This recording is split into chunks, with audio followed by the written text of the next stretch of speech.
It's parametric, it's layered, and honestly, it slaps. Let me show you how I made this beautiful futuristic piece of furniture. I started by creating a simple semi-spherical form, then I slice it horizontally into layers. Each slice is spaced evenly and has its shape driven by a base curve, which you can tweak for different vibes, go slick and modern or weird and wavy. After that, I exported the layers as 2D profiles. You can lay them out on sheets for CNC or laser cutting. Number your layers, otherwise you'll spend your weekend playing guess where this damn piece goes.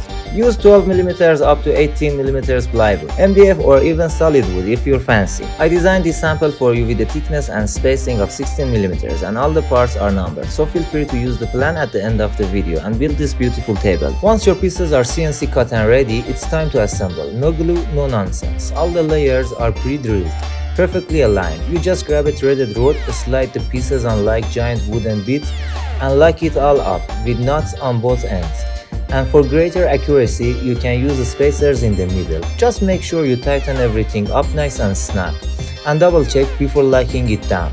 You don't want to realize layer 5 is upside down when you're already on 11. Finishing touches, give it a proper sanding, it's essential. Then stain it, oil it, varnish it, make it shine. It's part design, part geometry, part don't screw it up, but totally worth it. Hope you enjoyed the build. If you're into this kind of design, stay tuned.